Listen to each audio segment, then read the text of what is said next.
Bueno, y nos pareció interesante también poder tener este encuentro que nos permita generar un punto de inflexión en cómo se vive la extensión crítica también dentro de la Facultad de Humanidades de Mar del Plata. Es un caso muy puntual porque no hemos tenido experiencias donde podamos dialogar y poner en debate lo que es una sistematización de experiencias y también lo que implica todo el recorrido teórico, conceptual, metodológico, una clave que sea epistémica, política y ética. Quizás a veces la extensión vemos que está configurada de lógicas más transferencistas, asistencialistas, bueno, todas estas cuestiones que siempre hemos de alguna forma puesto en debate, pero que es interesante generar estos espacios también de formación. Por eso el ciclo lo titulamos Extensión Crítica, Nuevas Tramas Universitarias, pensando también no solamente en qué hacemos en la extensión, sino qué hacemos con la universidad, sobre todo en estos tiempos de pandemia, que son tiempos críticos y que nos demandan una posición a veces definitoria respecto de qué universidad queremos, qué extensión queremos, qué políticas públicas queremos también debatir. Y en este marco también contarles que el grupo de extensión crítica de Claxo, si bien es un grupo que se constituyó en octubre del año pasado, que hoy reúne 166 miembros de distintos puntos de la región latinoamericana, también constituimos desde febrero y marzo de este año un grupo de trabajo que es específico de la ciudad de Mar del Plata, que es justamente el grupo de trabajo de extensión crítica MDP, donde nos reunimos distintos actores, no todos integran el grupo original de Claxo, pero sí también hay muchos actores que no solamente son del campo de la universidad, sino actores comunitarios. Es un intercambio que siempre ponemos en cuestión para que se pueda dar en lo que es la praxis universitaria, pero también es interesante que ocurra dentro de estos espacios donde nosotros construimos estos debates. Así que bueno, no me quiero extender mucho más. Nuevamente agradecerles a todos, agradecerle a Humberto, a Romina especialmente. Bueno, Humberto, cuando vos quieras, ya puedes iniciar. Sí, bueno, ya estábamos conversando, pero hay compañeros se integraron ahora. Buenas tardes a todas y todos. Agradecerle mucho a Paula, a Romina, a los compañeros de Mar del Plata, bueno, a todos los que están ahí, los y las que están ahí conversando. Yo decía hoy, ¿no? Tratar de disfrutar estos momentos y la mejor forma de disfrutar es compartir estas cuestiones. Yo traje algunas cosas para compartir con ustedes, pero me parece que lo más rico de esto este, es cómo después podamos conversar entre todos y cómo podamos aportar y este, bueno, ver cómo aportamos críticamente a una discusión que está siendo muy fuerte en los últimos tiempos, donde hay un montón de información, de conocimiento, de propuestas, este, hay, hay, hay mucha producción intelectual y de movimientos sociales, tanto con respecto a la pandemia como con respecto al tema de la universidad.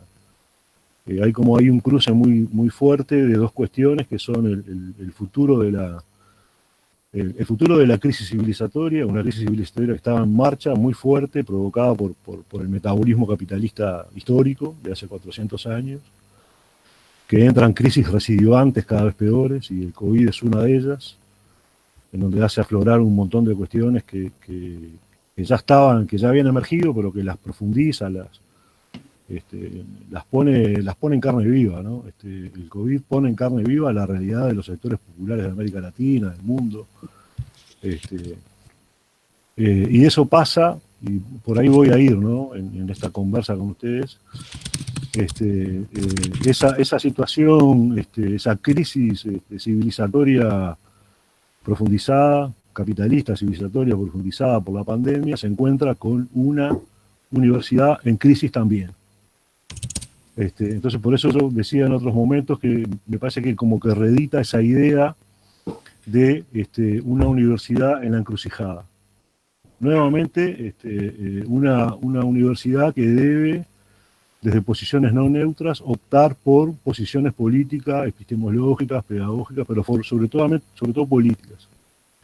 Entonces, lo que voy a intentar hacer es,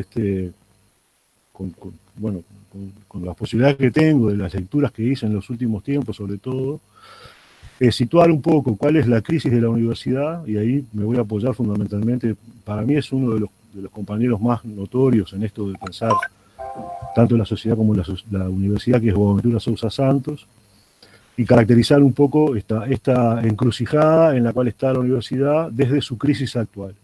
¿Cuál es de dónde?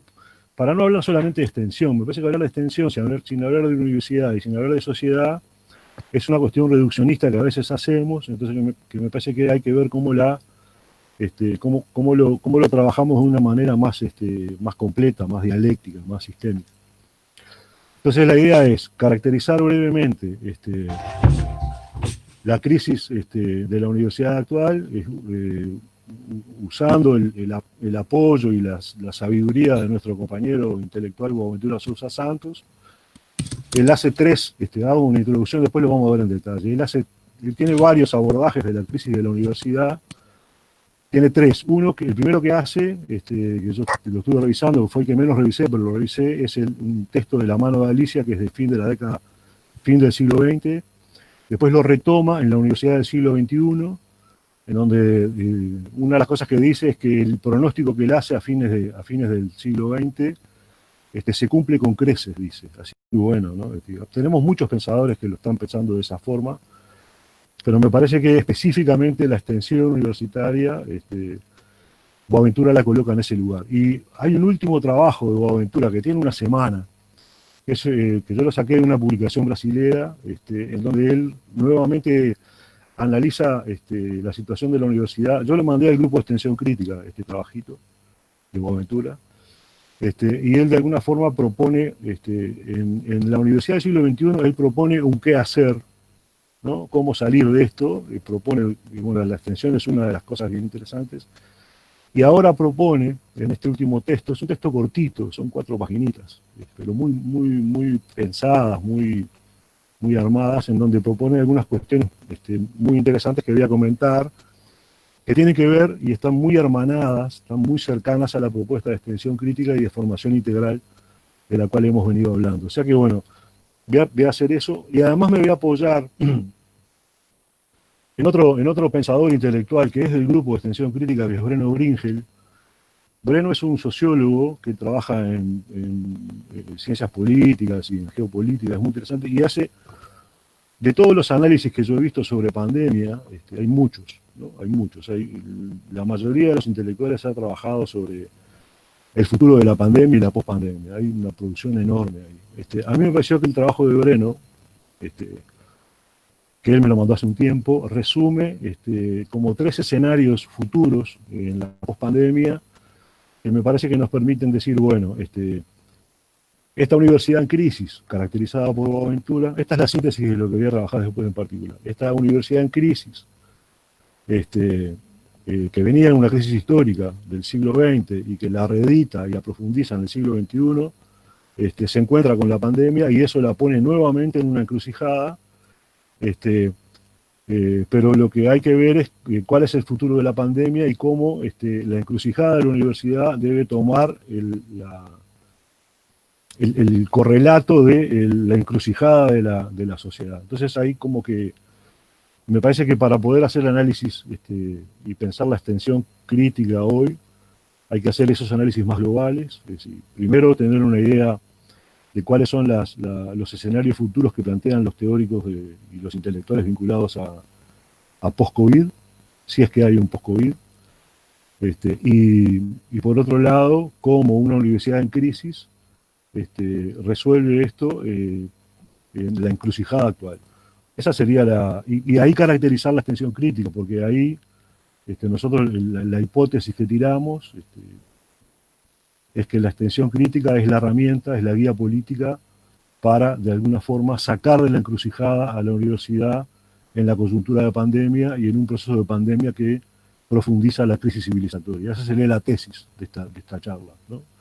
La tesis es que la extensión crítica, si bien antes era la estrategia, guía política de transformación de la universidad para sacarla de una crisis institucional, hoy en una crisis sistémica, en una crisis civilizatoria, es mucho más una estrategia de lo que era antes.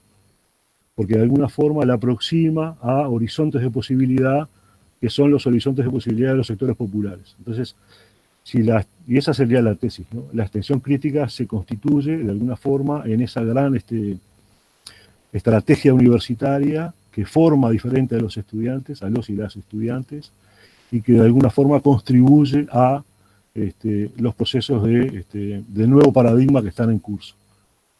Breno ahí habla de 3 paradigmas en curso.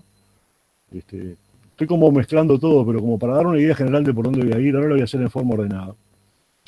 Breno trabaja 3 paradigmas, de alguna manera, 3 futuros posibles. Uno que tiene que ver con mantener el metabolismo capitalista actual y las situaciones de ajuste en particular, y los procesos neoliberales que vienen en curso. Eso se va a apretar fuertemente, y lo que va a hacer es afectar fundamentalmente las relaciones en el vínculo capital-trabajo sobre el trabajo, y sobre todo en situaciones de pobreza y de desempleo. Una segunda vía, que es la que está procesando hoy Europa, que es como el New Deal, un nuevo New Deal, un New Deal ecológico, un nuevo trato ecológico, en donde aparecen visiones desde un capitalismo mitigador, de repensar el sistema capitalista y salir de los grandes impactos que genera el capitalismo depredador. Lo que hay acá es una posición de mitigación de los efectos del metabolismo del capitalismo. Esa sería como esa segunda. Esto tiene que ver básicamente con las ideas de desarrollo sustentable que han surgido en la década del 80, 86, vienen de antes, ¿no? Pero como que la ponen en sintonía de nuevo, como que retoman el desarrollo sustentable dando un pasito más a nuestro futuro común. Eso lo dice Breno, que es la gran propuesta que se hace. Y después hay una tercera vía, dice Breno, y ahí es donde entra la extensión crítica a trabajar en conjunto con los sectores populares, que tiene que ver con una modificación y la gestación de un nuevo paradigma. En donde el COVID, por su impacto fuerte a nivel del sistema mundo, de alguna manera da oportunidad a que haya movimientos sociales populares, emancipatorios, que puedan generar en algunos lugares procesos de un mundo otro, ¿no? Como dicen algunos sociólogos, ¿no? La construcción de un mundo otro desde los sectores populares de América Latina. Y ahí se engancharía, en ese tercer escenario, la posibilidad de que la extensión crítica sea la estrategia dentro de la universidad para poner a una universidad en sintonía con ese nuevo paradigma. Digo, yo capaz que confundí un poco, pero hago una síntesis de por dónde el camino y después me meto directamente a profundizar cada uno de los temas.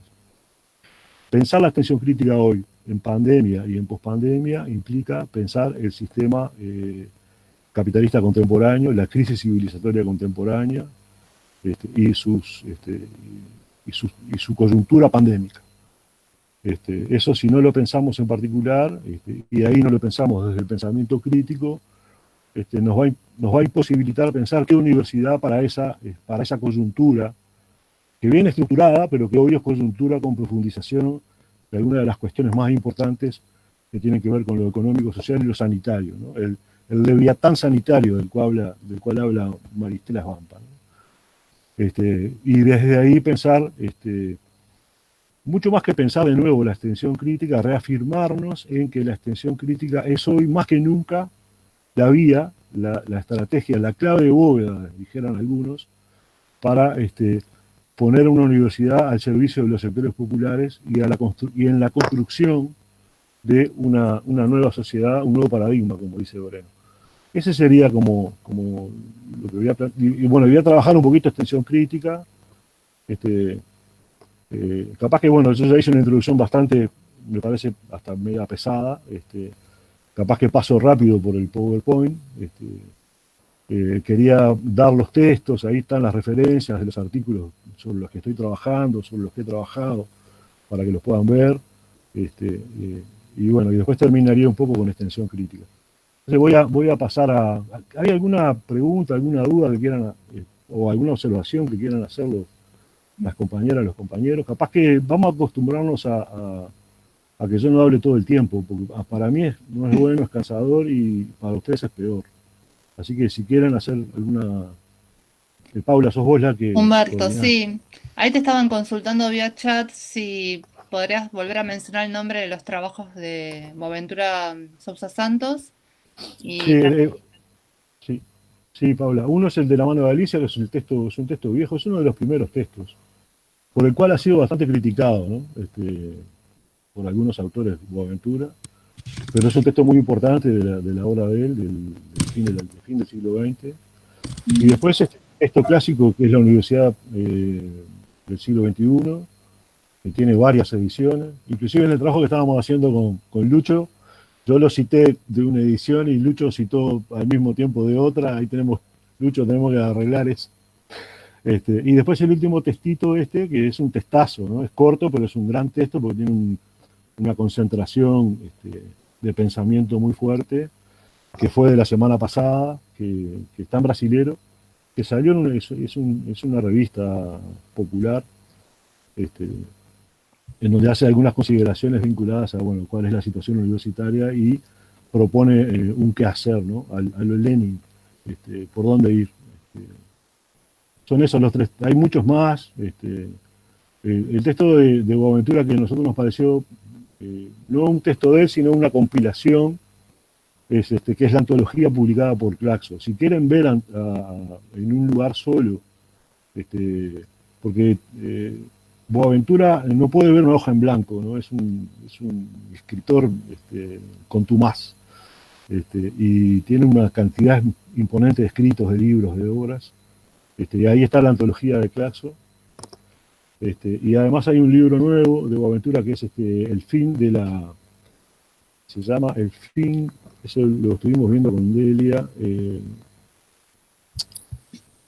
Bueno, ay, ahora lo busco y les digo que ese es de ahora del 2000, el último de todos. Bueno, ¿algo más? ¿Alguna? Porque esa pregunta era que vos me decías, Paula. ¿Alguna cosa más que quieran? no, después, esto sí, sí podremos compartir los links de los Sí, textos. sí.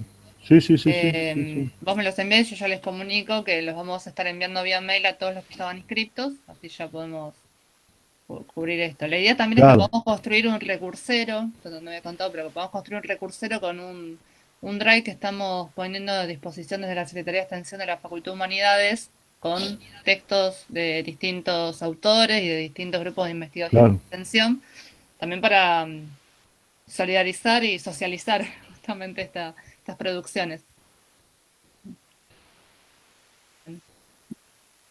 Bien. Ahora yo no lo veo, así que cualquier cosa me avisás por audio, Paula, o algún compañero entra y plantea lo que entiende que plantea. Este, es ese texto de Boaventura Sosa que está citado ahí, es la Universidad para el siglo XXI. Él ahí retoma lo que había trabajado de la mano de Alicia y entiende que hay una triple crisis a nivel de la universidad. No quiero detenerme demasiado en esto, pero porque eso lo pueden ver, está muy bien explicado. Es en el primer capítulo de la Universidad del siglo XXI. Él habla de una triple crisis de la universidad, que de alguna forma hoy es el lugar en donde aparece la nueva encrucijada de la universidad. Desde acá, la pandemia trabaja desde estas tres crisis, las toma como parte de lo que... la universidad desde estas tres crisis se enfrenta a la pandemia. Rápidamente, ¿no? La crisis de hegemonía, dije que eran tres, ¿no? La de hegemonía, legitimidad institucional, son las que plantea Boaventura. La crisis de hegemonía la caracteriza así, yo hice una síntesis muy apretada, dice, bueno, la universidad históricamente encuentra una contradicción entre la producción de cultura y conocimiento para las élites, y versus una producción para patrones culturales medios, conocimientos instrumentales para mano de obra calificada exigida por el desarrollo. Acá hay un contrapunto en donde está la universidad. Dice Boaventura, bueno, esto no se puede concretar, hay una contradicción acá. Entonces no concreta los dos fines porque son contradictorias y en esa contradicción en la que está inmersa, el Estado busca otras instituciones, por ejemplo, para investigar o para producir conocimiento. Entonces, desde su creación, la universidad se crea en el 1200, por ahí, y sobre todo en la época más contemporánea, deja de ser la única institución en el campo de la educación superior y en la producción de conocimiento. Aparecen todas las agencias de producción de conocimiento no universitarias. La producción de conocimiento se había concretado en la Universidad Humboldtiana, que es a fines del siglo XIX. Ahí Humboldt hace la propuesta de que la universidad incorpore una nueva función, además de la función de formación o de enseñanza, incorpora la investigación. Eso designa y construye la Universidad Humboldtiana. Después aparece la extensión, eso es bastante más contemporáneo, pero también anda por, hay algunos estudios ahí muy interesantes hechos por Daniel de Micheli y también por Fabio Reverena sobre la historia de la extensión. Bueno, pero volviendo a esto, eso hace que esta contradicción ponga una crisis de hegemonía en la universidad. Después hay una segunda crisis que es una crisis de legitimidad. Dice, y eso también, ¿no? Y todo vinculado de alguna manera con el avance del capitalismo y de la especialización de los procesos productivos, ¿no? Dice, por un lado hay una jerarquización de los saberes especializados en ese marco, ¿no? En el marco anterior. Hay una jerarquización de los saberes especializados, que son los que responden al capitalismo, pero vía restricciones de acceso y certificación de competencias. O sea que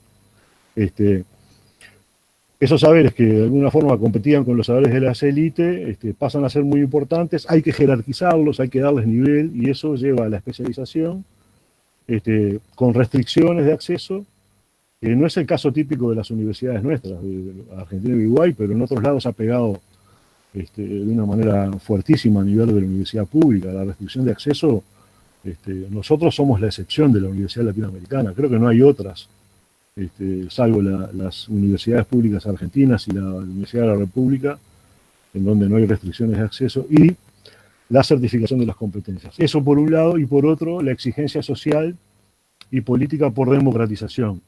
Eso sería la igualdad de oportunidades para los hijos de las clases populares. O sea que restricción para jerarquizar, y por otro lado, democratizar para formar a los sectores populares que deben acceder a una enseñanza superior, genera lo que se denomina una crisis de legitimidad. Le saca su pertinencia a nivel de la sociedad, dice Boaventura. Y por último, la otra, que es en la cual, que él dice que en algún momento Boaventura dice que la crisis de legitimidad es el eslabón más fino, dice, de las triple crisis, porque tiene que ver con la autonomía universitaria y tiene que ver con eso que dice ahí, ¿no? Es una síntesis. La reivindicación de la autonomía en la definición de valores y objetivos, la autonomía como la capacidad de decisión, más allá si bien es Estado, pero es un Estado que tiene autonomía a la hora de pensar valores y objetivos, versus una presión creciente que tiene que ver con la mercantilización de la educación en los últimos tiempos, presión creciente a criterios de eficiencia y productividad de naturaleza empresarial o responsabilidad social. O sea que acá hay como un juego de pinzas entre dos cuestiones que son claves: la autonomía por un lado y las exigencias de hacer lo que, sobre todo los procesos neoliberales y el proceso capitalista cada vez más especializado, imponen a lo que sería la mano de obra que debería, entre comillas, ¿no? Debería formar la universidad. Y esta crisis, dice Boaventura, y esto me parece que es clave, todo es clave, pero esto es particularmente, dice, y acá cito un texto, un párrafo de Boaventura porque me parece bien interesante, dice: esta crisis institucional es agudizada por la pérdida de prioridad del bien público universitario en las políticas públicas, el consiguiente desfinanciamiento y la descapitalización de las universidades públicas. Esto es muy fuerte, porque esto hace que la universidad intente ver cómo se posiciona frente a problemas vinculados al ajuste neoliberal, al ajuste vinculado a las políticas públicas, al ajuste neoliberal que viene de la década del 80. Y bueno, en alguna parte del texto Boaventura dice: una de las cosas que pasa es que la universidad sale a buscar financiamientos afuera, porque hay un desfinanciamiento público, y ese financiamiento afuera lo hace vincularse, por ejemplo, con grupos empresariales que le hacen perder los objetivos de autonomía. Entonces, de alguna forma, hay ahí como varios hackeos que genera esta crisis institucional. Yo después esta cuestión la voy a profundizar un poco, porque ¿se acuerdan que yo les dije que había 3 vías para resolver este tema de la pandemia? o tres grandes formatos civilizatorios que están en construcción.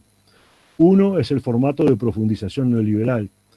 Si el formato de profundización neoliberal, y yo por lo menos temo que pueda ser tal vez el escenario tendencial con más factibilidad, ojalá que no, se concreta, claramente ahí va a haber un apriete muy fuerte a los presupuestos universitarios.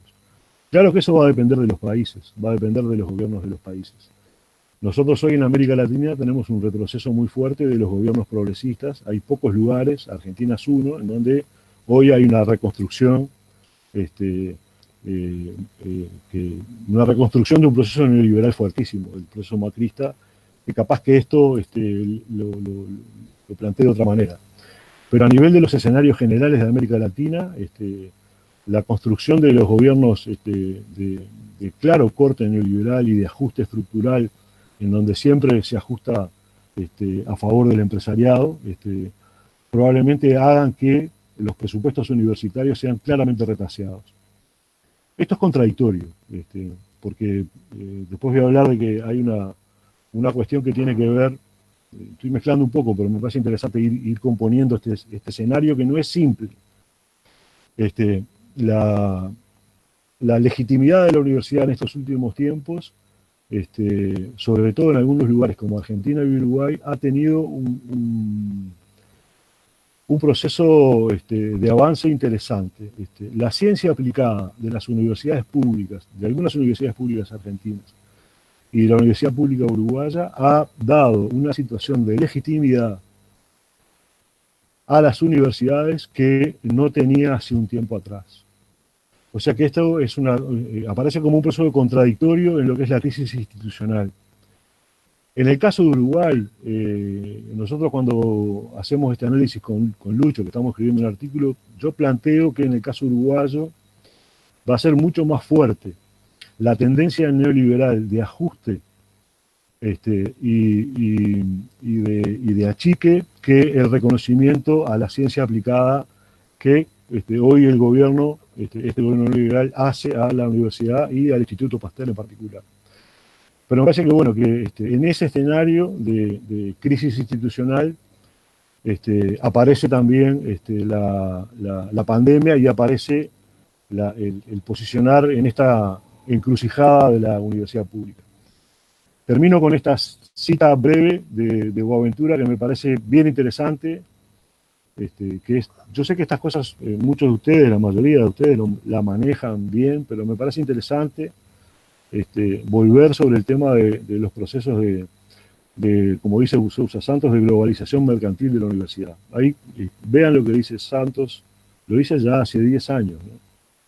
Dice, los dos procesos que marcan la década, y esa parte es mía, se refiere a la primera década del siglo XXI, son la disminución de la inversión del Estado en la universidad pública y la globalización mercantil de la universidad. Son las dos caras de la misma moneda. Son los dos pilares de un amplio proyecto global de política universitaria destinado a transformar profundamente el modo como el bien público de la universidad se convirtió en un amplio campo de valorización del capitalismo educativo. Es de alguna forma una cita que ilustra claramente la triple crisis que describe, pero particularmente la crisis institucional de la cual Sousa nos ilustra. Bueno, después voy a retomar esto, pero quería decir, bueno, la universidad pública encuentra, de alguna manera, la coyuntura dentro de esa crisis que varía en la región a nivel de países.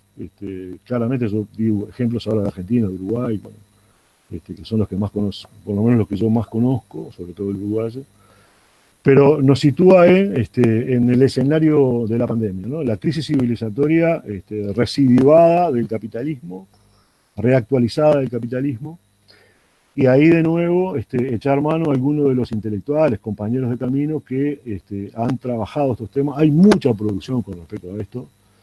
Está el libro ese de La sopa de Wuhan que circuló ampliamente, donde aparecen intelectuales como Harvey, Hahn, Sibeki, bueno, muchos intelectuales muy importantes. Sousa Santos ha producido su texto La cruel pedagogía del virus, es un librito, que anduvo circulando, hay mucha producción. Maristela Svampa tiene producciones muy interesantes. Rita Segato tiene producciones muy, muy interesantes. Nosotros con Lucho usamos algunos textos tanto de Segato como de Maristela Svampa para ilustrar esta cuestión de la pandemia y en dónde nos coloca. Pero a mí me pareció que era muy didáctico el trabajo de Bringel, que es ese que está ahí abajo. ¿Se ve la flechita? Contéstenme, a ver. ¿Se ve la manito? ¿Y la flechita? Sí, yo ahora lo copio el link al chat. Está. No se lo copio Es la- el trabajo de Breno es COVID-19 y el nuevo caos global. Y está publicado en Democracia Abierta, que es un sitio de publicación de cuestiones político-intelectuales y de geopolítica bastante interesante, donde él publica. Y Breno nos dice, yo espero no aburrirlos con esto, con estos contextos, tanto de universidad como de crisis civilizatoria. Pero me parece que si nosotros, digo, capaz que estoy equivocado, pero si no tenemos claro estas cuestiones, o por lo menos tenemos una idea de por dónde pasa la discusión del gran telón de fondo, de dónde está la universidad y dónde está la extensión crítica, dónde está la extensión y dónde está la extensión crítica, me parece que como que nos van a faltar elementos. Entonces, si quedo muy en lo global, les pido disculpas, pero me parece que son análisis que tenemos que hacer. Y quiero decirles algo también de lo cual me he convencido, sobre todo la semana pasada, cuando vi una presentación sobre responsabilidad social universitaria. El punto esencial, hay dos puntos esenciales que nos separan de la propuesta de responsabilidad social universitaria, tal cual hoy está en boga en Argentina. Hoy hay una propuesta muy fuerte de repensar la universidad desde las políticas de responsabilidad social universitaria. Hay dos cuestiones que nos separan claramente, hay muchas otras, pero dos claves que nos separan de la responsabilidad social universitaria. Uno es la incorporación del pensamiento crítico a los marcos teóricos metodológicos de la extensión crítica y de la universidad popular. Y el otro, el rol y el protagonismo de los movimientos y organizaciones sociales. En este caso en particular, yo me voy a de alguna forma voy a tocar los dos temas, ¿no? Que son muy caros para la Universidad Popular como modelo universitario que utopiamos, y de la extensión crítica como propuesta, como brazo político, como estrategia política, como guía política de transformación. Bueno, no me extiendo más en esto, y les planteo lo que dice Breno. Breno plantea, ¿dónde estoy?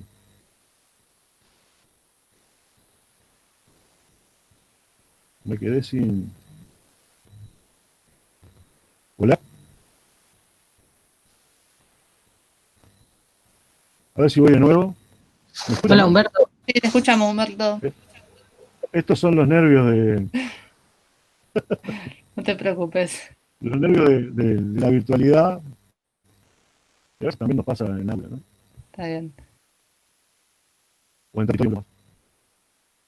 Bueno, esa es la propuesta de Breno. Lo que pasó fue que se enganchó con el link. Bueno, lo voy a sacar. A ver si Mientras tanto, les digo que Ok. pasé el link ahí del texto Está, de Bringel en el chat.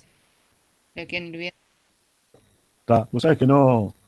Me está contando entrar a ver si Tranquilo, puedo. tranquilo. No puedo volver a... A ver ahora.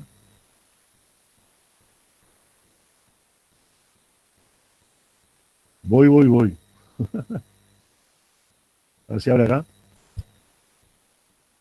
¿Abrió o no? ¿Se ve? Hola. Sí, sí, ¿Se ve? Humberto. Está, dígame Se que ve sí, me va a la poner pantalla. nervioso. No Está, hay voy problema. acá.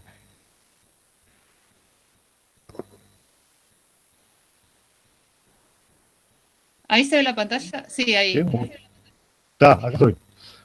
Bueno,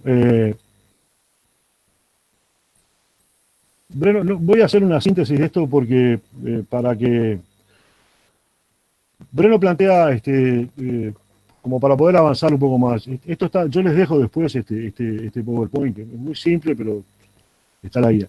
Breno habla de la posibilidad, yo les comenté hoy, ¿no? De tres futuros posibles, en donde no plantea que pueden haber líneas de toque entre ellos, ¿no? Uno que es la nueva normalidad, de un capitalismo que vuelve a ser el que de alguna forma genera las crisis recurrentes, en donde inclusive su beta neoliberal y posmoderna es la que sería parte de lo que se llamaría la nueva normalidad, que sería retomar a los metabolismos capitalistas más usuales, ¿no? Por otro lado, plantea que, y yo les decía hoy, hay, sobre todo, y viene de Europa, inclusive de algunas organizaciones internacionales y de algunos países, de algunos gobiernos, la idea de un pacto ecosocial. Inclusive, si ustedes, en el caso del grupo nuestro de extensión crítica, circuló un trabajo de Maristela Svampa, en donde Maristela de alguna forma habla de este pacto ecosocial y de la posibilidad de repensar las relaciones norte-sur. No quiere decir que ella hable de capitalismo verde, por supuesto que no, la propuesta de ella es completamente distinta, pero esta idea del New Deal, del nuevo trato ecológico para el mundo, implica trabajar desde aquellas cuestiones técnicas que van hacia lo que se llama capitalismo verde, en donde las cuestiones ambientales de alguna forma entran en el metabolismo capitalista y son también motivo de acumulación de capital, pero hay una acumulación de capital que en vez de generar procesos de polución, contaminación, como son los procesos que metabólicamente genera la economía capitalista, generaría de alguna manera un ambiente diferente, un ambiente más sano y verde. Yo lo representé por esos dibujitos.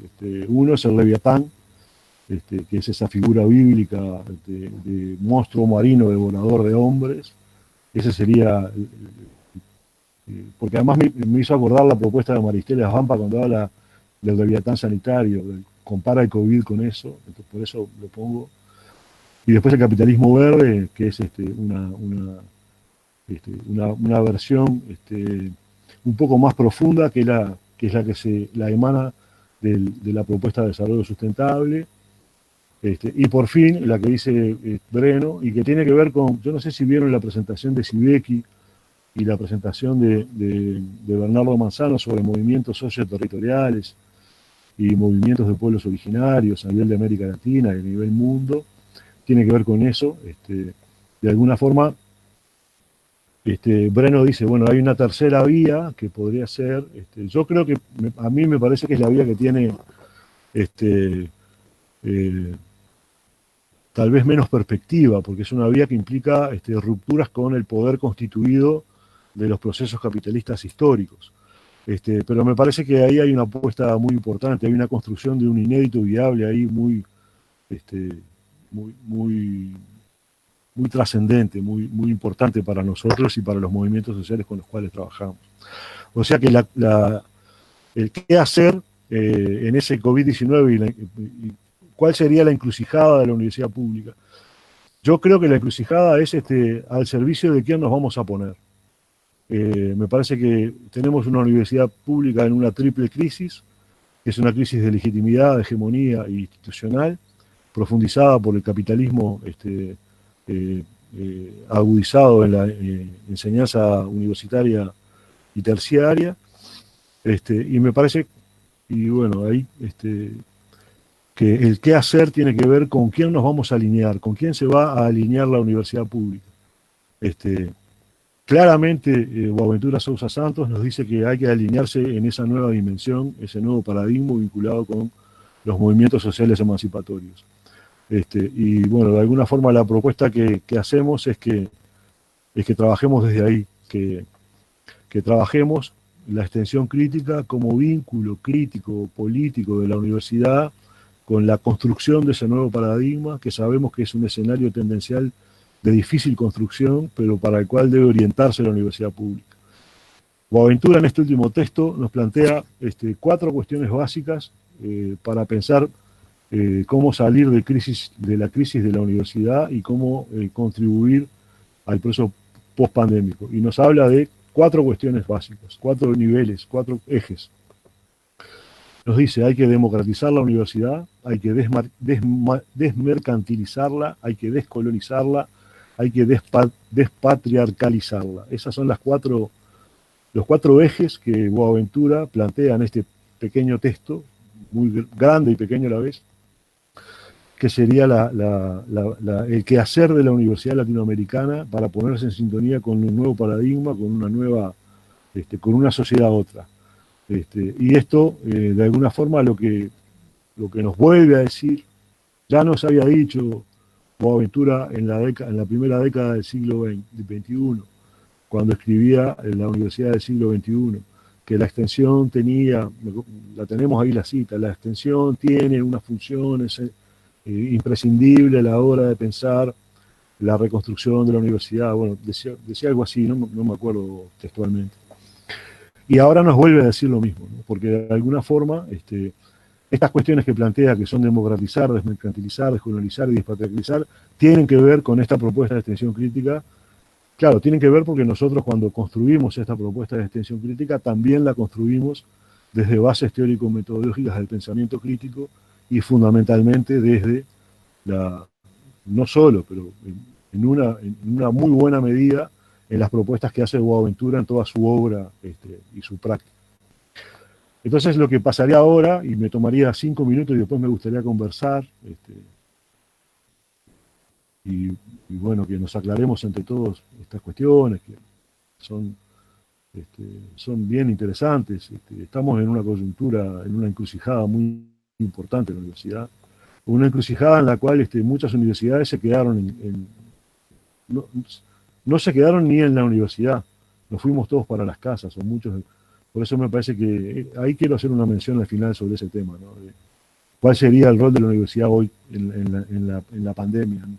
En el momento de crisis pandémica? ¿Y qué cosas están pasando y qué cosas nos inspiran de la universidad pública latinoamericana, y particularmente cuestiones que están pasando en Argentina y que están pasando en Uruguay, que hablan de esto, ¿no? Que hablan de que la extensión crítica en este contexto pandémico está dando respuestas que son tan legitimadoras como la que da la ciencia aplicada, pero que tienen una cuestión que siempre tiene la extensión: no están siendo comunicadas adecuadamente. La comunicación de los impactos de la ciencia aplicada ha sido enorme en los medios de comunicación. La comunicación de los procesos de extensión crítica que hace la universidad pública junto al pueblo latinoamericano tiene una escasa prensa.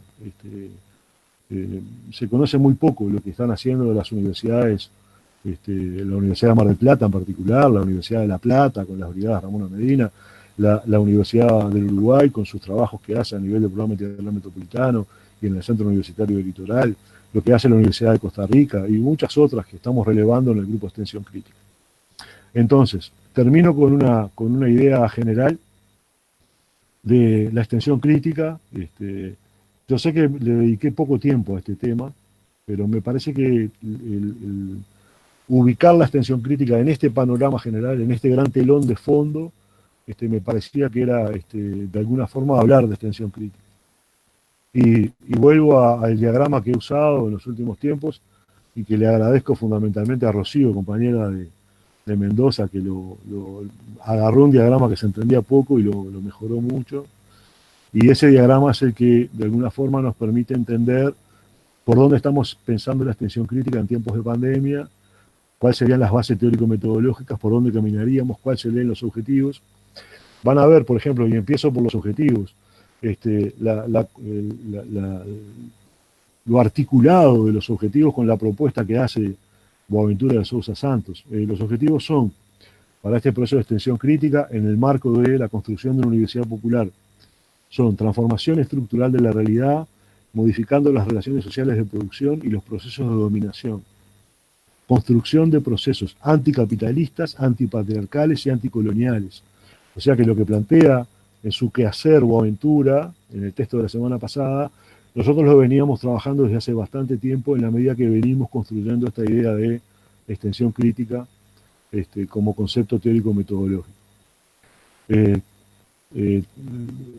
Entro brevemente en la gran idea de la extensión crítica, en su constructo en su arquitectura conceptual, y paso por estos ejes, paso por el todos saben, todos aprenden y todos enseñan, y muchos de los y las autoras que nos han enseñado que todos podemos aprender y todos podemos enseñar, paso al otro extremo, eso nos conecta totalmente con la cuestión del diálogo de saberes. Hay varios autores que lo han trabajado, pero bueno, uno de los que yo tomo con más, con particular énfasis es a Alfredo Guizo, un educador argentino que hoy está en Colombia, pero además bueno, hay un montón de autores que han trabajado y por supuesto la concepción de ecología de saberes de Boaventura Sousa Santos.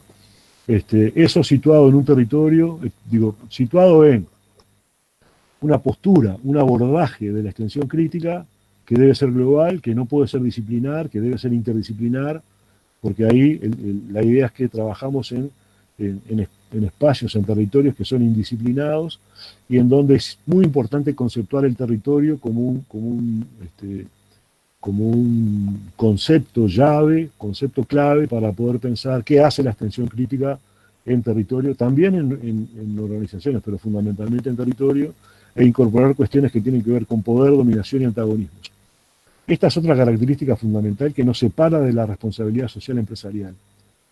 Yo les dije que había dos. Una que tenía que ver con esto, con el pensamiento crítico, de dónde abrevamos, de dónde pensamos, de dónde salen los paradigmas globales, de dónde salen las cosmovisiones globales. Salen de los pensamientos críticos de todos estos autores, ¿no? Pero además salen de pensar el territorio en el marco de las propuestas de la geografía crítica que nos hacen geógrafos como Santos, Heisberg, Manzano, y que nos ponen en alerta de los procesos de dominación y poder que existen en el territorio y que hay que pensar y transformar a la hora de concretar proyectos junto con las organizaciones y sectores populares con los cuales trabajamos, desde equipos universitarios interdisciplinarios. Acá hay un montón de bases teórico-metodológicas para pensar estas cuestiones.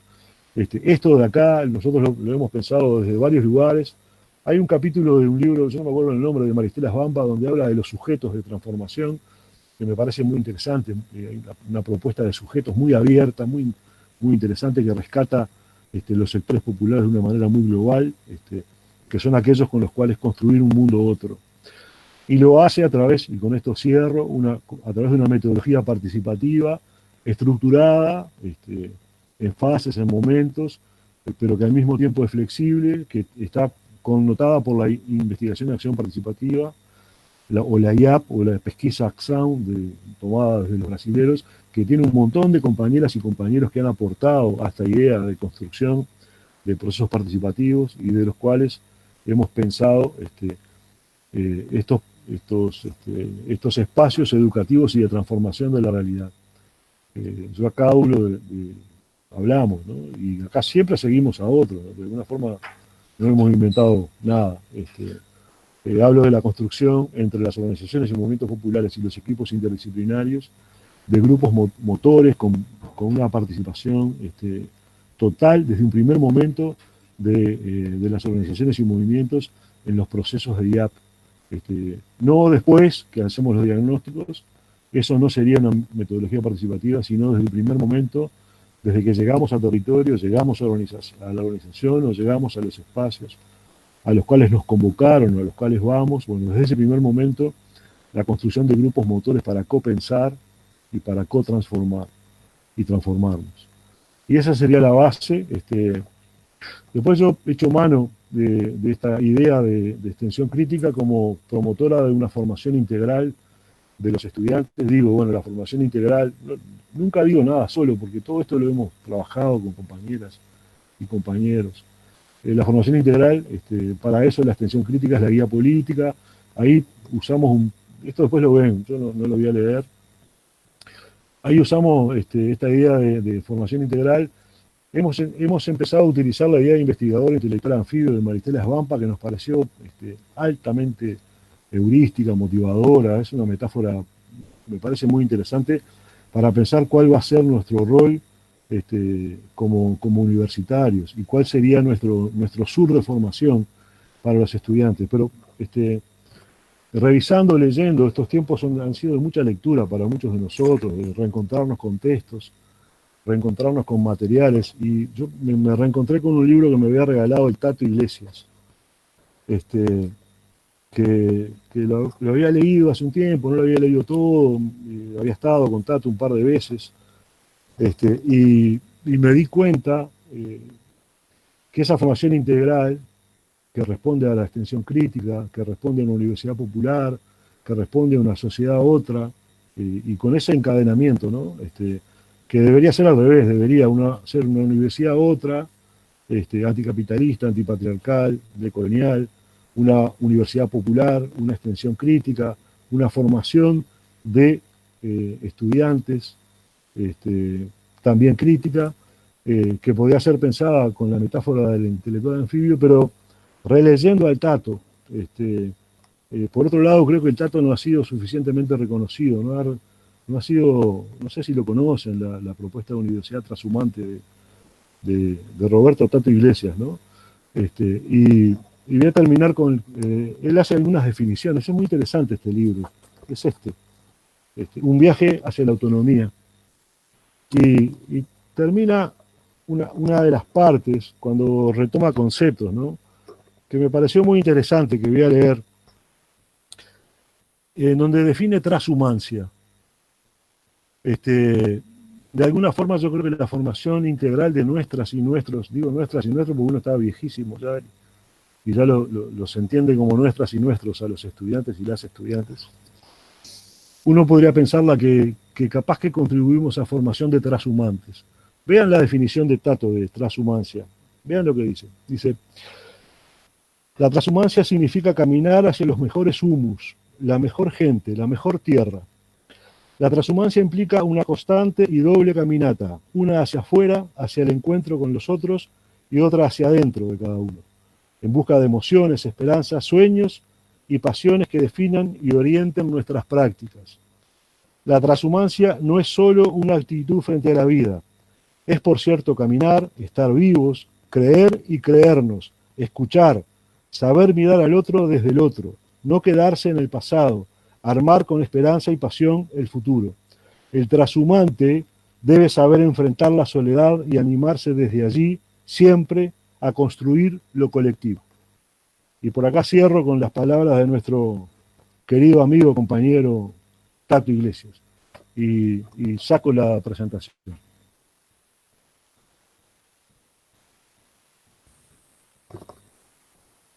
Bueno, genial, Humberto, muchas gracias. Ahí estaban comentando en el chat, les voy leyendo. Dice Dana Valente Escurra, es muy interesante la discusión que planteas entre la extensión crítica y la responsabilidad social universitaria, sobre todo en el contexto de incremento de voluntariados para hacer frente a la pandemia. Y Pilar Fernández sumaba que es interesante que se pueda profundizar en esta relación. Después Marcela López, que es extensionista y docente de la Facultad de Humanidades de Mar del Plata, plantea el territorio como una relación de poder. Creo que es algo que no tenemos que evadir, que quizás a veces estos territorios no son entendidos en sus propias lógicas de conflicto y la universidad intenta ir a organizar o demandar lo que justamente ellos ya pueden construir con sus propias lógicas. Mm. También me gustaría sumar una reflexión, ¿puedo? Claro. Cuando estábamos armando las últimas reuniones de grupo de extensión crítica de Mar del Plata, nos dábamos cuenta cómo fue, bueno, la dinámica en la cual se fue dando estos debates y esta necesidad de unirnos, esta necesidad de unificarnos, de construir lazos de trabajo y pensar cómo sistematizar todas estas experiencias que están siendo muchas veces dejadas de lado, o sea, descapitalizadas justamente por la universidad. Y en ese marco, lo que veía era que hay un contexto en el cual se determinó, o se definió de alguna forma la necesidad de poder sostener esto que fue 2018-2019 con la avanzada neoliberal que tuvimos en la Argentina, pero también en toda la región. Entonces, muchas de estas propuestas que nosotros planteamos del marco de la extensión crítica que venían a disputar esto, o sea, estos modelos transferencistas, estos modelos quizás más asociados a universidades que son solamente objeto para transacción de lógicas más privadas, y que no solo la mercantilización también que se estaba generando, tenía que ver mucho, en muchos casos con proyectos de extensión que se empezaban a armar a partir del diagnóstico de la necesidad de poder sostener las políticas de inclusión que se habían desarrollado en los últimos años y que estaban siendo desmanteladas. O sea, en esa etapa, por ejemplo, puntualmente en nuestra facultad, muchos de los proyectos de extensión no tenían que ver con demandas que venían de los propios equipos extensionistas del campo universitario, sino que eran demandas que venían de los sectores populares y que empezaban también a disputar las formas de formación, justamente las formas de formación que tenemos dentro de la universidad, empezaban a disputar la agenda, digo, fue una irrupción que no pudimos mirar para otro lado. Me parece que es una situación clave que sea en algunos momentos de la historia, en algún momento de los procesos históricos que hemos tenido en Latinoamérica, donde confluyen las situaciones de crisis de los sectores populares, pero también de la universidad que no puede mirar hacia un costado. Y puede que la pandemia también nos interpele a esto, a pensar, bueno, no solamente qué modelos de extensión tenemos, sino qué políticas públicas después nosotros vamos a fortalecer en base a lo que también formamos dentro de la universidad. Así que bueno, ese era un pequeño aporte y si alguien quiere sumar también puede pedir la palabra mediante el chat. Y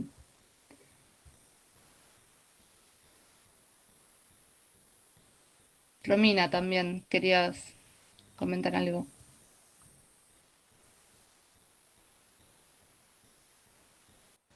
¿Voy yo? Dale. Bueno, primero siempre agradecerle a Humberto la generosidad con la que nos visita en Mar del Plata, esta vez desde la distancia, pero de mar a mar, ¿no? Nos olfateamos por ahí. Bueno, esto, siempre tan generoso, tan enriquecedor y también tan disruptivo, porque ahora que la pandemia te puso a problematizar tanto en este tiempo, nos venís trayendo y presentando algunos escenarios complejos sobre los cuales creo que se vuelve muy urgente volver a pensar, ¿no? La virtualidad empezamos el encuentro, siempre empezamos estos encuentros que estamos teniendo con mucha alegría, porque de repente la situación de la cuarentena y la virtualidad disparó una serie de citas virtuales en las que nos reconocemos, nos encontramos y nos permitimos pensar. Y digo, nos disparó a pensar porque nos trae realmente un escenario muy complejo, ¿no? Complejo porque si bien marcó un tiempo de frenar, de instalar una pausa, dejamos de hacer lo que estábamos haciendo, nos pusimos a hacer otras cosas, pero algo de lo que estábamos haciendo lo tuvimos que dejar de hacer, al menos de la manera en que lo estábamos haciendo, y nos disparó esta catarata de pensamientos y de acciones necesarias también frente a la emergencia. Y un poco me parece que lo que Humberto nos traías como conflicto es pensar de alguna manera que este pospandemia del que se habla no es tan distinto de la pandemia previa, que lo que nos muestra quizás es crudamente, o nos dio la posibilidad de volver a mirar crudamente la realidad política y socioeconómica que estamos atravesando y los riesgos que tenemos de que se vuelva quizás aún más riesgosa para los que pensamos que no es este el camino ni para un mundo más justo, ni para una universidad más democrática y más popular. Hablabas en este último tramo de las diferencias que se venían planteando en cuanto a la responsabilidad social. Paula decía, ¿la universidad puede mirar para otro lado? Yo creo que no hay manera de mirar para otro lado. El problema es cómo mira y cómo hace la universidad. Y ahí es donde entra la disputa política, ¿sí? De qué extensión, qué universidad y qué mundo queremos habitar. Pensaba que era muy interesante estas propuestas que vos traías de las diferentes crisis, y de esta descripción de las realidades, ¿no? Porque es la vuelta al capitalismo feroz, esa vuelta a un capitalismo un poquito más engañoso, más verde, pensaba. Bueno, yo no, de esto sé muy poco. No es una disciplina a la que yo me acerque, pero seguramente si pensamos en la ecología y en mantener un mundo mejor para las próximas generaciones, entramos en una situación global donde todos nos sentimos rápidamente identificados. Y lo que me disparaba esto, más allá de acuerdos y desacuerdos, es que claro, es que hay éticas globalizantes, ¿sí? Pero esas éticas que quizás nos posicionan cómodamente, sin disputa, no habría nadie que seguramente que estuviera en contra de un mundo más habitable en el futuro, no pone en cuestionamiento las subordinaciones que estábamos planteando y que Humberto planteaba en el último tramo. Entonces, cuando hablamos de democratizar, desmercantilizar, decolonizar y despatriarcalizar, qué palabras todas difíciles esas que pusiste, pero qué fundamentales en el camino de la extensión. Las usa el BOA, ¿eh? Sí, sí, lo sé, se las copio. pero nos las pusiste ahí en la pantalla, ¿no? Como, Sí, como sí, sí, ejes, sí, como sí. caminos de los cuales no desviarnos en la lucha que viene, que quizás acreciente esos modelos sociopolíticos que tanto nos preocupan y que tantas desigualdades, que tantas desigualaciones y que tantas subordinaciones producen en el modo en que habitamos este mundo. Y entonces en eso pensaba en esta última reflexión que hacías en cuanto al deslizamiento semántico, responsabilidad social, compromiso. ¿Decimos más o menos lo mismo? Estos nuevos movimientos que las universidades se plantean, donde se retoma la responsabilidad social como concepto, que para nosotros es un debate un poco de un tiempo anterior que ya habíamos superado, ¿no? Que habíamos llegado, me parece, a ciertos acuerdos. Ponen otra vez sobre el escenario algunos deslizamientos semánticos que suenan parecidos pero que no son iguales. Entonces, trabajar sobre problemáticas sociales y atender a las problemáticas de la comunidad puede hacerse desde distintos lugares, sosteniendo la subordinación o luchando en contra de esa subordinación. Y me parece que ahí está el eje del cual tenemos que tener claro que no nos podemos mover. Pero sabíamos antes, y lo sabemos también en el futuro próximo, que el camino que elegimos es muy difícil, porque los obstáculos contra los que vamos tienen un poder muy grande. Así que bienvenida a la reflexión, bienvenido a este camino a seguir pensándonos y a no tener dudas de hacia dónde nos definimos. Así que bueno, nada, esta es mi reflexión y la manera en que acompaño un poco este desarrollo que hiciste tan profundo y tan complejo y tan disparador de poder pensar, ¿no?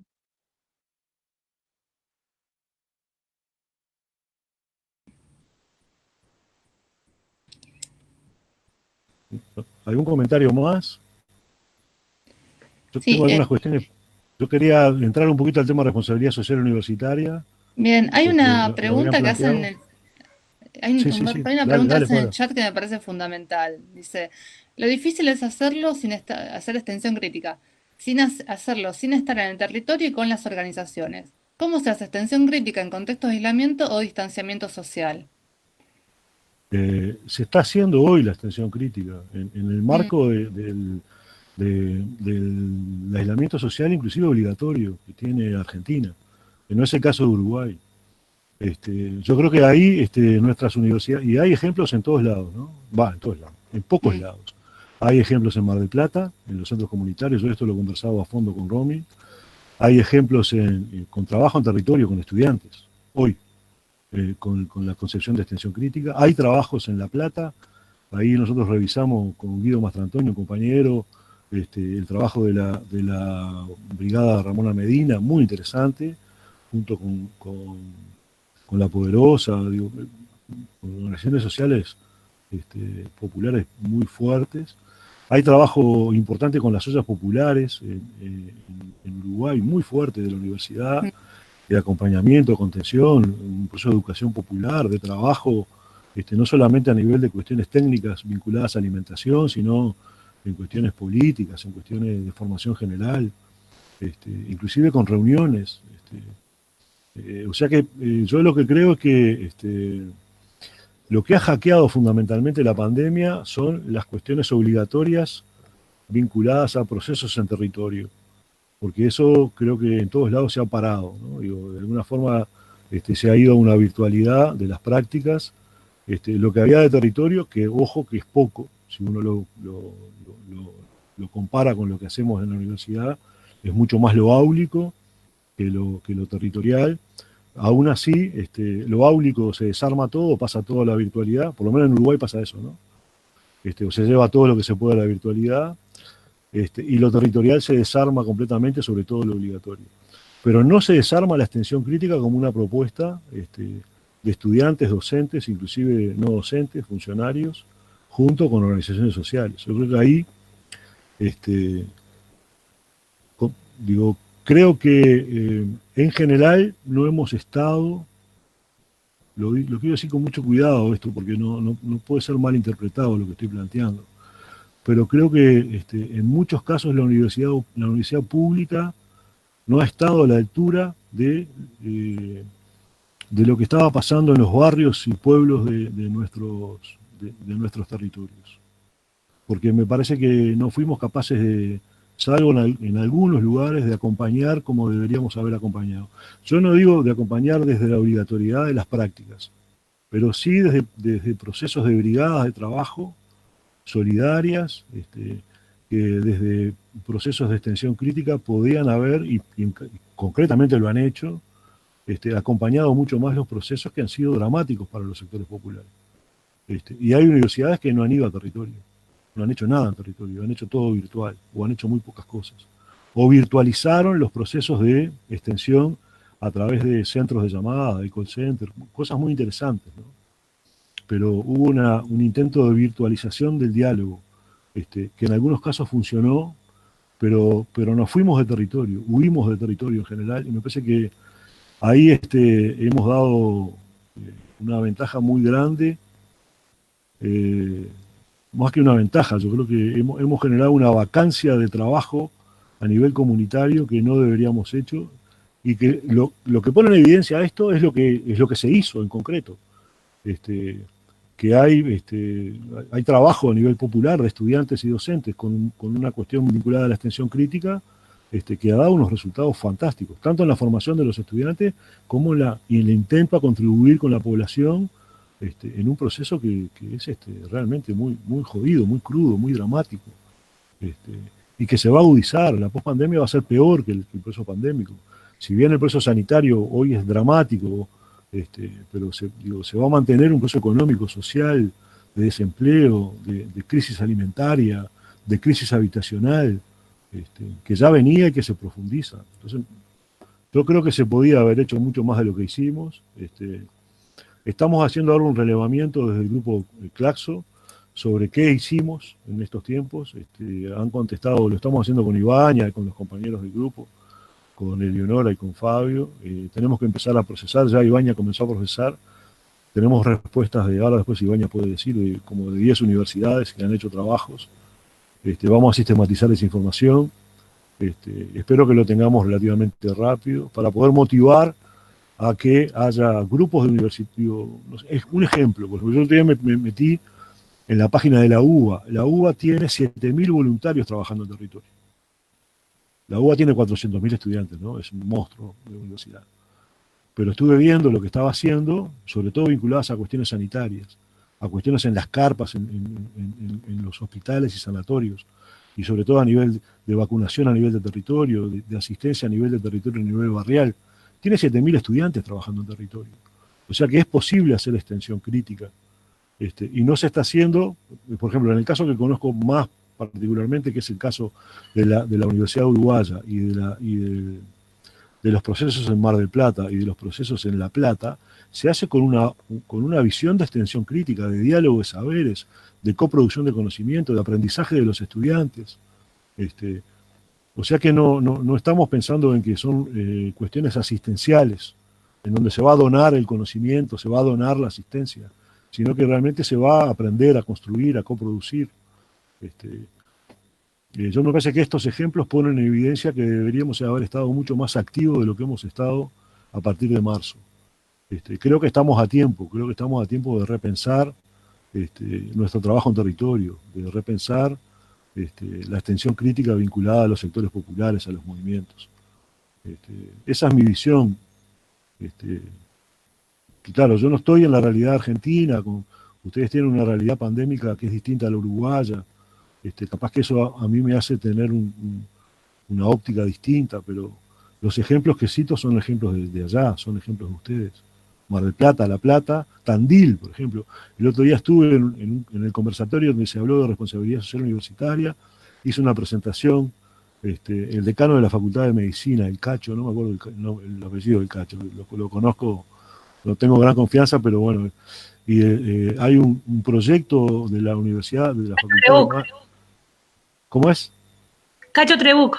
Trebuch, gracias Anabela. No me acordaba del apellido del Cacho. El proyecto se llama Cuidarás. Tiene un trabajo de campo fantástico. Lo presentó el otro día. Frente a la propuesta que hacen algunos de la responsabilidad social universitaria, la respuesta que hubo en el conversatorio del viernes de la semana pasada a la responsabilidad social universitaria no fue una respuesta teórica. El Cacho Trebuch, decano de la Facultad de Medicina de Azul, creo que es de Azul, no sé si es de Azul o de La Barría, no es de Tandil. O La Barría. De La Barría. La respuesta concreta que le da a la responsabilidad social universitaria es la propuesta que hace con estudiantes y docentes la Universidad del Centro de la Provincia de Buenos Aires. Hay una acción de extensión crítica, inclusive cuando la fundamenta el Cacho, la fundamenta desde la extensión crítica y de la integralidad. Utiliza elementos teóricos de la integralidad y de la extensión crítica para fundamentar el proyecto Cuidarás.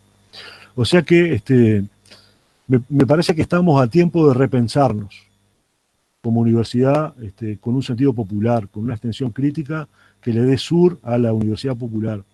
Y me parece que es un momento en el cual repensemos que veamos cómo vamos a territorio. Tenemos compañeros y compañeras que nos pueden dar los elementos de cuidado epidemiológico para generar una respuesta adecuada desde ese punto de vista. Claramente no han habido difusión de casos a punto de partida de los trabajos universitarios en comunidad. Lo que quiere decir que los recaudos epidemiológicos que se están tomando son adecuados. Se puede ir a territorio. Se puede trabajar desde una distancia social que no sea una distancia mi casa, tu casa, sino que sea una distancia social mediada por 1,5 metros de diferencia, pero no por una distancia de no ir a territorio. Yo creo que hay que ir a territorio, como lo están haciendo un montón de universidades. Bueno, y cito los casos que conozco hasta ahora, que me parece que podemos, no para copiar, pero para reinventar. Ahí también estaba pidiendo la palabra Ivania Padilla. Hola.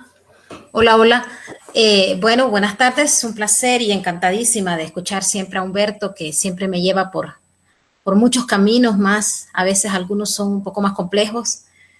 Y bueno, nadie dijo que esto iba a ser sencillo, ¿verdad, Tomaso? Y al resto, ¿no? Es decir, hay mucho que estudiar.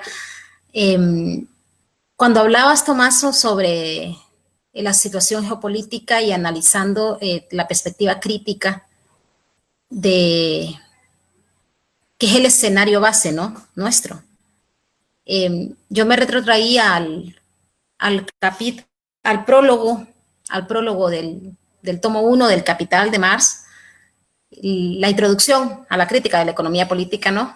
Que es un capítulo fundamental para entender estas cosas.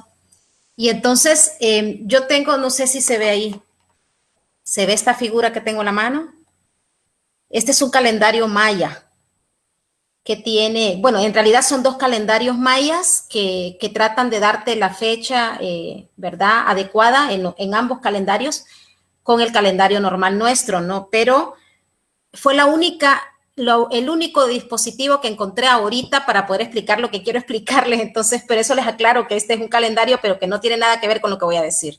pero era la única figura que se me ocurría que podía ayudarme en mi cabeza, no sé si voy a confundirlos más también, pero en mi cabeza está pensándose así lo que acaba de decir Tommaso.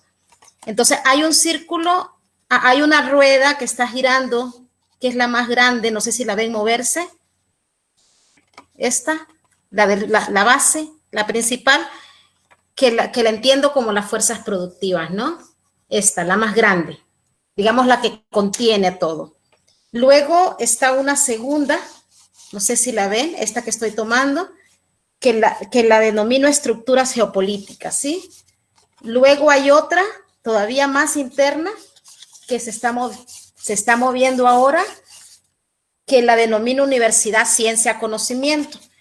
Y la del centro, la que sostiene extensión crítica, ¿sí? Entonces, no sé si se miró esos movimientos, ¿se vieron? Entonces, así es como estoy pensándolo, imaginándome esas relaciones, esos movimientos eternos, y entonces pensando cómo esto impacta en toda esta estructura, cómo. Eso es lo que me estoy preguntando. Entonces, ya se imaginan, eso es lo que quería compartir, ¿no? Es decir, cómo esto nos despierta preguntas, ¿no? Es decir, ¿cómo hacemos que estas fuerzas productivas finalmente, estas fuerzas productivas inviertan esa lógica, ese paradigma, Humberto, de seguir acumulando para unos cuantos y seguir expropiando, extrayendo a los demás? ¿Por qué? ¿Cómo hacemos para que estas fuerzas productivas funcionen bajo otra lógica? Y entonces estas estructuras geopolíticas, ¿qué lugar están jugando ahí? La universidad, ¿qué relación va a tener en esto? Y según lo que tú decías, al servicio de quién va a estar. Pero nosotros aquí en extensión, ¿cómo impactamos? ¿Verdad? ¿Cuál sería nuestra lógica para poder impactar en todo este sistema? Entonces, es un tema sistémico que hay que pensarlo desde una perspectiva compleja de relaciones, y que extensión crítica, este grupo de trabajo de extensión crítica, busca sentar entonces debates sobre esas relaciones y cómo establecerlas. Sí, entonces eso es lo que les quería decir, que me lleva a armar esto, que vamos a ver cómo le voy dando forma y lo vamos compartiendo y armando juntos, ¿sí? Muy buena la arquitectura del modelo, Ibaña, muy bueno. Muy bueno. Cuando vaya por allá les llevo uno de estos, pero ya el calendario. Y Dale. que Javi les explique cómo se lee también, ¿verdad? Gracias, Ibaña. Bueno, no sé qué más hay en el chat, pero capaz que algún comentario de los compañeros, compañeras, más allá de lo que hemos hecho hasta ahora, alguna intervención. No sé cómo estamos de hora, Paula. Son 7:30. No hay, por acá no hay ningún apuro, así que... Ah, Marcelo Farenga, que es extensionista de Mar del Plata, también comentaba la experiencia de los comités barriales de emergencia. Marcelo, claro. no sé si querés, y ahí Marcelo, si querés comentarlo en vivo. Sería muy bueno, Marcelo, que nos Sí. comentaras un poco qué están haciendo. Bueno, buenas noches, muy, muy lindo todo, muy bueno. Qué lindo que es escucharlos, verlos y compartirlos, ¿no? En estos tiempos. Bueno, la universidad, como ya después de todo lo que dijiste, Tommaso, me parece que es claro lo que tenemos que ocupar, el espacio que tiene que ocupar, ese centro que nos mostró Ibáñez recién, de ese mundo maya fantástico y maravilloso.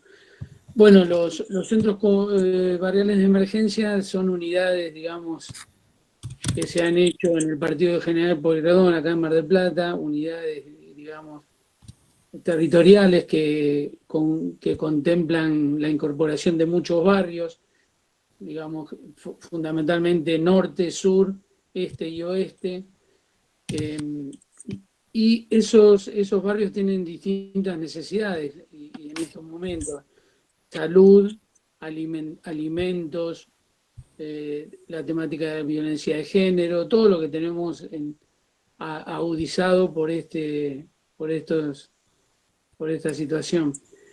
Y cuando tienen que hacer, digamos, la logística o intervenir en el territorio, muchas veces falta el conocimiento, a dónde están las cosas. Por ejemplo, lo mínimo y necesario como ser los centros de atención primarios, los merenderos, los comedores, dónde viven las personas que hay que asistir en forma inmediata ante una emergencia. O sea, yo trabajo con la cartografía, con los mapas, y veo que este mapa que estamos imaginando, está aún por hacerse, no lo hemos hecho. Y eso es fantástico, porque creo que la universidad tiene las herramientas para que entre las organizaciones, los representantes, los referentes, los vecinos y todos quienes quieran puedan aportar y entre todos construir un territorio con lo que surja de la necesidad de los referentes. No un mapa, digamos, que diga lo que la universidad quiera decir o quiera mostrar, sino que cada uno desde su territorio pueda ser un mapeador, una persona que diga, para nosotros esto es importante y queremos verlo en nuestro territorio. Y eso va a ser, eso que ahora aún no está, seguirlo, digamos, en la línea de tiempo, que se dinamice, cómo estábamos en esta época, cómo estamos hoy, cómo estaremos mañana.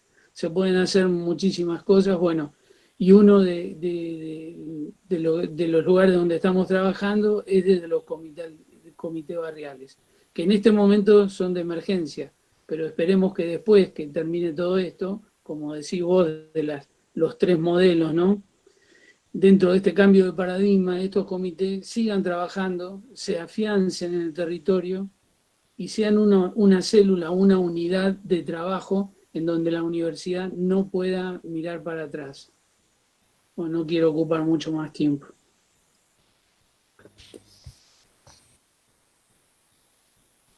Gracias, Marcelo. Buenísimo. No, a vos. A no aflojar nada, ni un tranco de pollo. Me gustaría ir a ver la experiencia. Bueno, la verdad que me encantaría, pero estamos varados acá. Bueno, vos ya estuviste acá por acantilado, ¿te acordás? En la Sí, Sociedad de Fomento, así sí, que bueno, estuve. ya vas a volver. Dale, un abrazo grande a todos los compas y las compas. Igualmente. Dale. Hasta pronto. Perdón, ¿me puedo meter un poquito, Paula? Sí, Porque por favor. había algo con lo que me había quedado y escuchándolo a Marcelo y esta referencia que hace de los comités barriales de emergencia en Mar del Plata y estos cambios y estas amenazas que vienen sumadas a la situación de pandemia. Yo hoy festejaba un poco el encuentro que teníamos a través de la virtualidad y todo lo que nos veníamos viendo, cosa que antes no se nos había ocurrido. O, no sé, también veníamos a un ritmo un poco enloquecedor y no nos dábamos el tiempo de poder hacer estos encuentros. Pero lo que quería decir con respecto a los encuentros virtuales, que son eso, encuentros virtuales, que no son igual que los encuentros colectivos, ¿no? Donde hay algo que no sucede y que solo sucede cuando estamos juntos, juntas, en un mismo espacio y en un mismo territorio.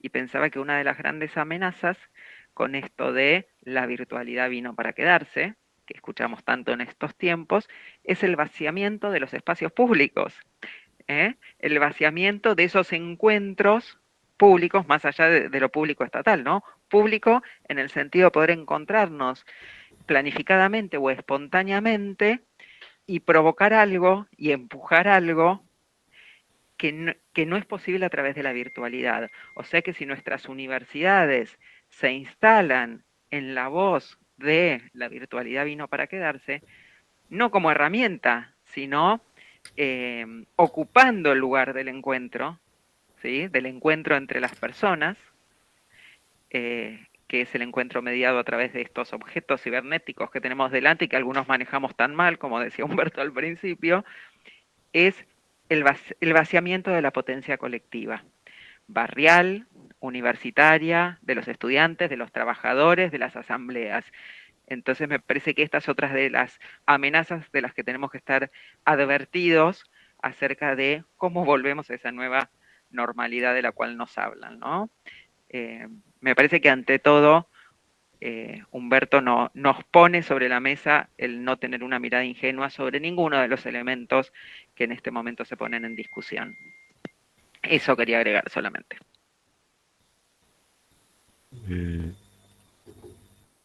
No sé quién está, si no quiero hacer ahí un No, nada más. comentario. Hay un comentario que aparece en el chat de Facebook. Dice Mariela Edelstein. Muchos actores universitarios estuvieron todos estos meses esperando volver a la normalidad, entre comillas. Tenemos desde Extensión que tomar las buenas prácticas en territorio e intentar multiplicar con marcos institucionales. Lo cual esto creo que es fundamental en el sentido de que nosotros a veces, si bien estamos en espacios de gestión, promoviendo estas vinculaciones, como por ejemplo la relación que tiene la Universidad Nacional de Mar del Plata con los comités barriales, digamos, no son espacios meramente de extracurriculares, como a veces se quiere plantear que es la extensión, sino espacios también de resistencia. Estamos frente a marcos que intentan instituir, pero aún no pueden ser instituyentes, porque aún hay, por lo que vemos, hay algunas lógicas que tienen que ver con cómo se construye la universidad y cómo se relaciona la extensión con todas las demás funciones que tienen una prioridad. Creo que es clave el hecho de que, por ejemplo, se ha manifestado al momento de que los grupos de investigación, por ejemplo, se vieron en este momento y sobre todo con las nuevas iniciativas y demandas que se plantearon desde, por ejemplo, MinCit o las convocatorias para financiamiento de CONICET orientadas a pandemia. Bueno, hoy sí o sí en la encrucijada de decir tenemos que construir esto desde el marco territorial. Que a veces esto antes no se planteaba tan inmediato. Por un lado creo que tenemos una desvinculación que el distanciamiento, que el aislamiento nos impone. Por otro lado hay una emergencia sí o sí del vínculo. El tema puede ser pensar cómo construir este otro vínculo y cómo también disputar esa idea de normalidad, que queremos volver a la normalidad. Caso concreto, por ejemplo, no solamente lo que se está asistiendo con los comités barriales de emergencia de Mar del Plata, que ahí se está cubriendo más de 350 dispositivos alimentarios, y que no es meramente asistencia en los términos que a veces se cree que la extensión hace, sino que también son espacios de aprendizaje, y de aprendizaje de nuevas formas de investigación y de nuevas maneras de pensar el vínculo formativo de nuestros estudiantes. Eso habría que ver cómo lo llevamos a las agendas de cada institución. A veces lo hacen los grupos de extensión. Había un comentario también de Mariana Camino, que es docente de nuestra facultad, que planteaba que lo hacemos sin financiamiento, a veces lo hacemos a pulmón, pero no deja de ser algo que es la referencia de la universidad para los sectores populares. Y bueno, no hay otros comentarios, Humberto, si querés agregar algo. Sí, el Lucho había pedido la palabra, lo veo acá en el chat, fíjate, No Paula. estaría... Capaz que lo habilitas Sí. a Lucho. A ver, Luis, ¿te querés...? ¿Ahí me escuchan? Está muy bajo, Luis. Está muy Lucho. bajo, Luis. ¿Ahí me escuchan? No, No. más alto. ¿Ahora? Vaso. Más alto. ¿No me escuchan? No. Bueno, Muy bajito, Lucho. cambio de auricular que tiene otro micrófono y ahora pruebo. Ahora Ahí, sí. a ver, ahora sí. Ahora. Dale. ¿Ahora sí? Sí, dale. No, bueno, en principio felicitar a Paula y a todos los compañeros y compañeras de la Universidad de Mar del Plata.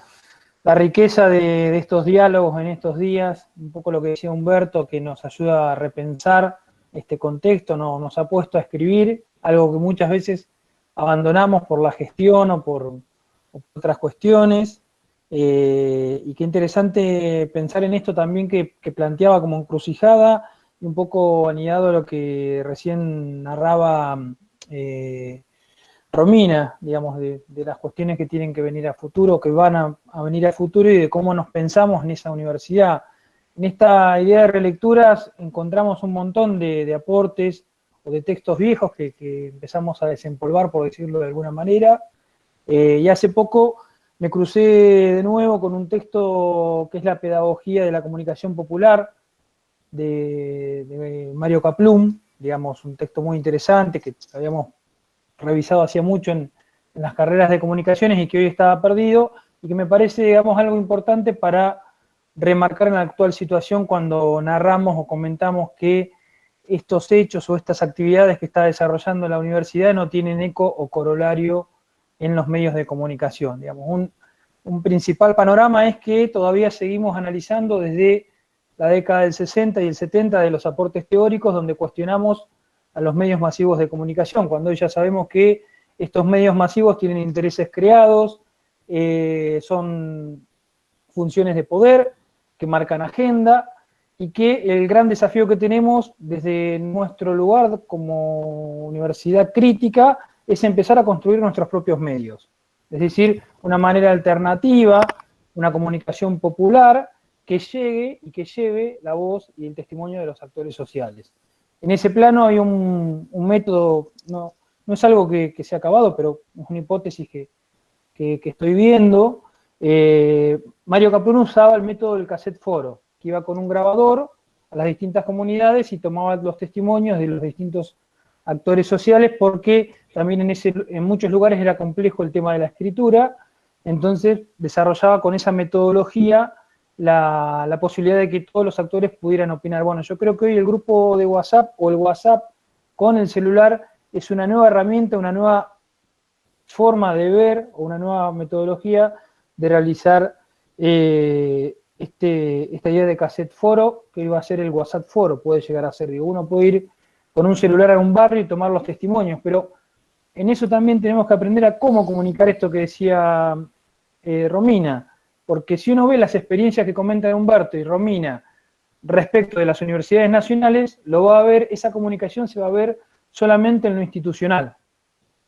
Y ahí tenemos un primer problema, un primer escollo. Que todo tipo de comunicación lo hacemos institucional, cuando en realidad lo que tiene que referir, o la importancia de esa comunicación es la voz de los actores. Entonces ahí tenemos un desafío. Y quiero solamente hacer un aporte que en esta relectura que estábamos haciendo en estos días con Humberto, en este desafío que tenemos, y un poco también lo hablamos hace poco con Romina, que solemos intercambiarnos algunos materiales, más que nada ella, yo le comparto recetas de cocina, no tantos materiales. Hay un aporte que hace Vicente Citolema, que es muy interesante, es un periodista, abogado, especialista en derechos humanos, y que fue perseguido durante la última dictadura militar, donde habla de la universidad como un campo de formación crítica, y plantea esta idea de que la universidad es un espacio para construir la vida, la profundidad de la vida, en una búsqueda de la verdad, en el establecimiento de potentes lazos amorosos, en la formación de una construcción social. Pero fundamentalmente, dice Citolema, la universidad es un espacio donde te dan una aguda formación crítica, pero donde también, como alguna vez escribiera Rodolfo Walsh, te capaciten para sentir como propio el dolor ajeno. Eso me parece que es algo en lo cual la universidad se ha ido alejando cada vez más, y me parece que nos tenemos que volver a vincular con el dolor ajeno. Y eso nada más.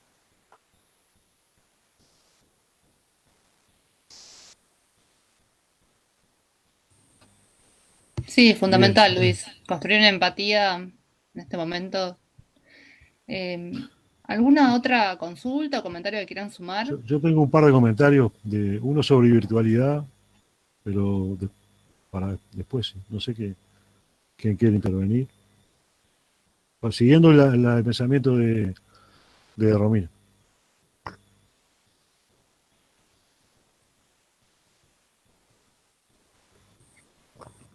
¿Voy con eso? Sí, No, yo creo que por lo que uno está viendo, por lo menos acá en Uruguay, ¿no? Yo creo que la virtualidad se va a mantener. Si bien había algo, creo que se va a profundizar un poco y se va a mantener. Pero no, yo no me afilio a... Hay algunas visiones bastante apocalípticas del fin de lo presencial. Lo que sí está claro de que los procesos generales universitarios cercanos a la mercantilización van a priorizar estas metodologías que han aparecido, que ya estaban y que aparecieron fuertemente porque les resuelven un montón de cuestiones. Que a nosotros no, pero a los procesos de mercantilización de la universidad y de internacionalización de la universidad les resuelven un montón de cuestiones. Entonces me parece que hay que estar atentos. Yo creo que la Universidad Latinoamericana tiene, esto lo pensábamos junto con el Lucho, algunas cuestiones que son como los anticuerpos para esta tendencia a la virtualidad. Una, creo que es la concepción de autonomía fuertemente arraigada en la Universidad Latinoamericana, porque hay algunos análisis, sobre todo europeos. Agamben ha hecho un análisis, no sé si lo vieron, que tiene que ver con el fin de la vida estudiantil. Es muy fuerte lo que plantea. Dice que la virtualidad el año próximo liquida la vida universitaria de los estudiantes. Eso plantea para las universidades europeas. Cuando nosotros en el grupo nuestro de extensión crítica lo discutimos ese tema, ahí está, lo estoy viendo a Daniel, lo discutimos con Daniel, de Michele, bueno, con varios compañeros.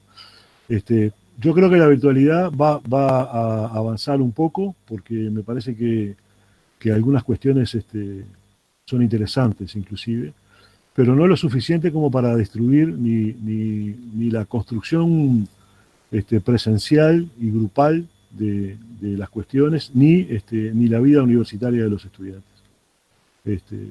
Porque me parece que además de los procesos de autonomía, hay cuestiones que están vinculadas a la resistencia que dan los gremios de docentes y los gremios estudiantiles y su papel como trabajadores públicos. Entonces me parece que acá no hay que desconocer esa cuestión. Si bien los procesos de capitalización de la enseñanza terciaria y universitaria son fuertes, me parece que los anticuerpos fundamentales están ahí. No era esa reflexión que quería hacer. Y bueno, creo que vamos cerrando, ¿no, Paula? No sé si Sí, ¿no? Daniel, ¿querés hacer algún comentario de eso? Te estoy viendo ahí, estás ahí como para alargar, dale.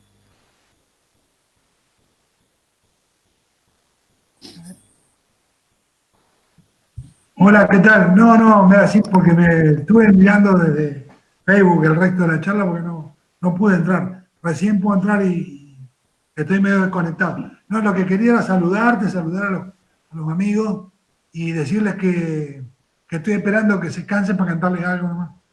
Dale. Por favor. Bien, Daniel. Bueno, No tenemos más comentarios por el momento. Así que si alguien quiere sumar una reflexión, alguna consulta, se puede autohabilitar el micrófono.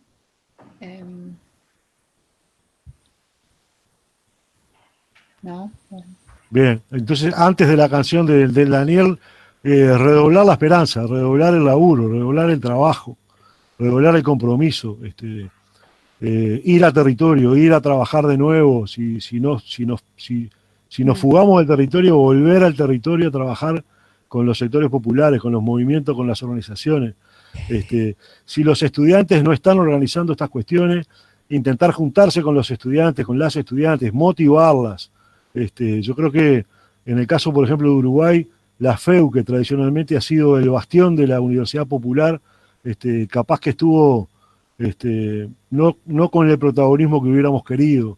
Bueno, pero entonces ahí también ver cómo los estudiantes retoman y reactualizan la gesta de Córdoba y la reconstrucción de una universidad al servicio de los sectores populares.